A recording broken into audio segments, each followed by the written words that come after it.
Assalamualaikum warahmatullahi wabarakatuh. Di sini saya akan menjelaskan bab 2 fase definisi memahami masalah user. Pendahuluan, tujuan dari fase definisi adalah untuk memahami dengan baik masalah-masalah yang dihadapi oleh user dalam memperkirakan biaya dan waktu penyelesaian proyek. Ada 3 aktivitas utama yang harus dilakukan dalam fase definisi. Yang pertama, Anda harus memahami dengan baik masalah-masalah yang dihadapi oleh user dan apa saja yang dibutuhkan untuk menyelesaikan masalah tersebut. Kedua, Anda harus memutuskan proyek akan dilaksanakan atau tidak. Jika keputusan dalam melaksanakan proyek tersebut, Anda harus dapat menganalisis semua risiko-risiko yang mungkin terjadi yang dapat menggagalkan proyek tersebut. Analisis ini sangat membantu dalam penulisan proposal yang bersih rincian mengenai proyek apa yang akan ditawarkan, kapan, dan berapa biayanya, termasuk biaya untuk risiko-risiko yang mungkin terjadi. Tulislah beberapa dokumen dan temukan beberapa kejadian penting pada akhir fase ini. Pertama, menulis dokumen atau RD, yaitu dokumen yang berisi rincian kebutuhan user. Dokumen RD harus jelas dan lengkap, sehingga tim proyek atau project team PT dapat memahami seluruh masalah-masalah yang dihadapi oleh user dan dapat memperkirakan biaya penyelesaian proyek tersebut. Kejadian penting pertama yang akan Anda hadapi berupa persetujuan atau penandatanganan dokumen RD oleh user dan tim proyek. Selanjutnya, menulis pendahuluan perencanaan proyek atau Preliminary Project Plan atau PP. PP merupakan langkah pertama dalam merencanakan langkah-langkah berikutnya yang harus diambil untuk mengembangkan produk dan sumber-sumber apa saja yang dibutuhkan untuk setiap langkahnya. Rencana tersebut menggambarkan berapa lama sumber-sumber tersebut akan diperlukan dan berapa banyak biaya yang akan dikeluarkan. Ketiga, Anda harus memberikan perkiraan-perkiraan ini kepada user dalam bentuk proposal. Seberapa jauh perkiraan-perkiraan tersebut dapat dipertanggungjawabkan? Ada 2 alasan dalam hal ini. Yang pertama, kita tidak begitu ahli dalam memperkirakan sesuatu. Kedua, perkiraan-perkiraan tersebut dibuat pada saat masih dalam tahap pendefinisian masalah, di mana pada saat itu baru sebagian kecil informasi yang kita peroleh dari masalah yang sedemikian luas. Jika Anda tidak yakin dengan kebutuhan-kebutuhan yang telah digambarkan secara akurat dalam dokumen RD, disarankan membagi proyek tersebut menjadi 2 tahap. Fase analisis sebagai proyek pertama diikuti dengan fase sebelumnya sebagai proyek kedua. Pada saat pendefinisian proposal, Anda hanya akan menjadi analisis saja, dan ini disebut proposal analisis.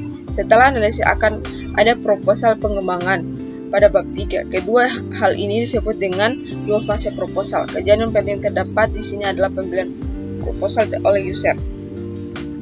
Dokumen kebutuhan, dokumen atau RD. RD menyatakan masalah-masalah yang dihadapi user dan solusi umum yang dibutuhkan. Bahasanya berorientasi pada bahasa yang digunakan oleh user sehari-hari dan jauh dari bahasa komputer. Kadangkala dokumen RD digunakan sebagai permohonan untuk sebuah proposal request atau request for a proposal atau RFP. Ketika user menawarkan proyeknya kepada kontraktor luar. Tanya jawab dengan user. Proses tanya jawab dilakukan untuk mendapatkan informasi yang tepat dari user untuk memperoleh RD yang baik.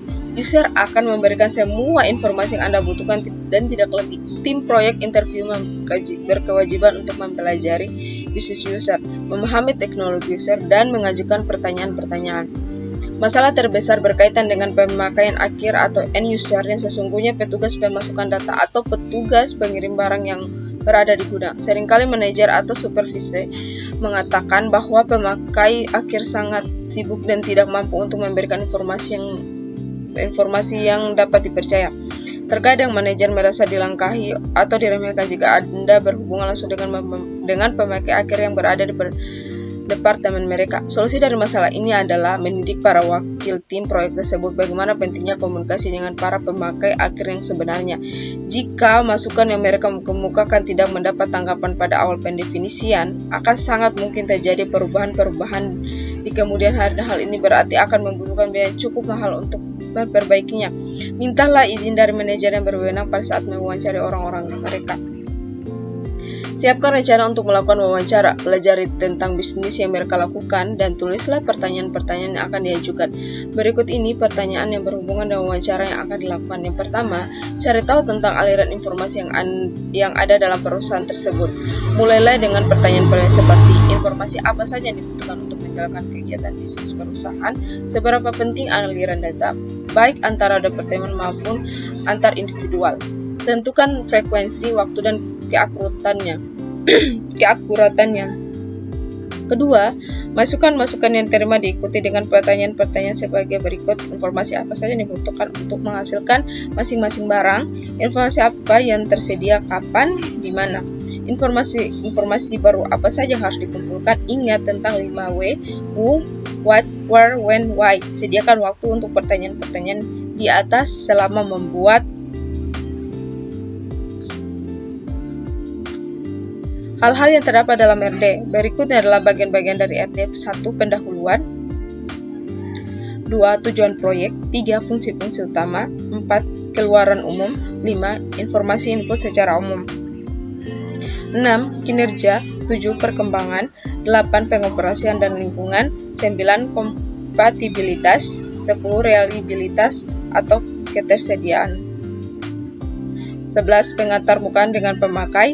12. Pengaruh organisasi. 13. Pemeliharaan dan dukungan. 14. Dokumentasi dan pelatihan. 15. Keuntungan hanya RVP. Dimana jika RD adalah RVP dalam situasi yang kompetitif, mintalah ke data dari penjual yang menjalankan mengapa dokumen tersebut harus dipilih. Minta data yang relevan dari penjual yang berpengalaman, berkomitmen, metodologi proyek, suatu contoh proyek yang sukses, dan referensi di mana Anda dapat menghubungi penjual tersebut. 16. Persyaratan dan kondisi. Tanggung jawab user. Meskipun user tidak menulis RD, dia bertanggung jawab untuk menyediakan pewawancara tim proyek yang dapat dipercaya dan informasi tepat pada waktunya. User harus dapat mengajukan orang yang mengetahui tentang semua sistem yang ada dan apa saja yang dibutuhkan untuk sistem baru. Keputusan melaksanakan atau tidak melaksanakan proyek. Setelah kebutuhan ditetapkan, langkah berikutnya adalah memutuskan apakah proyek bernilai untuk dikerjakan atau tidak. Untuk membantu membuat keputusan itu, suatu studi kelayakan dilakukan untuk menjawab pertanyaan. Dapatkah sistem ini dibangun secara teknik? Sayangnya, tidak semua mungkin secara teknik, sehingga pertanyaan-pertanyaan untuk dijawab diubah menjadi dengan biaya berapa sistem dapat dibangun dan apa keuntungannya. Dalam suatu studi kelayakan, kita mempertimbangkan semua penyelesaian masalah teknis yang mungkin dan coba untuk memperkirakan biaya dari masing-masing penyelesaian masalah. Untuk suatu proyek yang berukuran besar, kita mempertimbangkan keputusan utama mengenai hardware apa yang digunakan dan apakah akan membuat atau membeli software. Untuk proyek berukuran kecil, sampai mendengar studi kelayakan yang formal tidak perlu ditulis. Biasanya cukup dengan mengangkat seseorang untuk mempelajari penyelesaian masalah yang mungkin dan menilai keuntungannya. Perkiraan keuntungan ini mungkin saja mudah, tetapi seharusnya tidak dipergunakan. Manajer proyek tidak hanya harus bertanggung jawab apakah proyek ini secara teknik dapat dikerjakan, tetapi juga menjawab pertanyaan yang lebih penting, apakah proyek ini dapat dikerjakan oleh saya sekarang? Manajer proyek harus bertanya kepada diri sendiri apakah proyek Anda memiliki peluang untuk sukses atau proyek tersebut akan mengalami kegagalan disebabkan oleh terbatasnya sumber-sumber pengetahuan atau risiko di luar kekuasaannya. Tidak terkira proyek-proyek yang telah gagal secara keseluruhan maupun sebagian karena orang mengabaikan tanda-tanda penting dan nyatanya menunjukkan kegagalan setiap rencana pengaruh. Manajemen risiko. Menurut sejarah, industri pemrosesan data telah membuat reputasi yang buruk sekali karena meremehkan proyek-proyek yang ada. Ketika ditanya tentang alasannya, para ahli pemrosesan data membela diri dan dengan memberikan pernyataan seperti saya menilai dengan benar berdasarkan fakta-fakta yang diberikan kepada saya. Solusi standar industri untuk semua masalah-masalah ini adalah solusi 1. Selidiki masalah-masalah yang ada. 2. Hukum yang tidak bersalah. 3. Promosikan yang tidak terlibat. Dan 4. Kembali ke solusi 1 dan berputar sampai membosankan. 4. Langkah manajemen risiko. Setiap proyek akan tepat waktu dan sesuai anggaran jika tidak ada yang salah. Penting sekali untuk berkonsentrasi pada hal-hal yang akan menyebabkan salah satu dan coba untuk menghindari kesalahan-kesalahan tersebut. Hal ini disebut manajemen risiko. Manajemen risiko tersebut terdiri dari 4 langkah. Yang pertama, antisipasi risiko. 2. Singkirkan risiko yang mungkin terjadi. 3. Kurangi dampak risiko. 4. Tetap tenang ketika terjadi kesalahan. Itu saja yang dapat saya jelaskan, lebih dan kurangnya mohon dimaafkan. Assalamualaikum warahmatullahi wabarakatuh.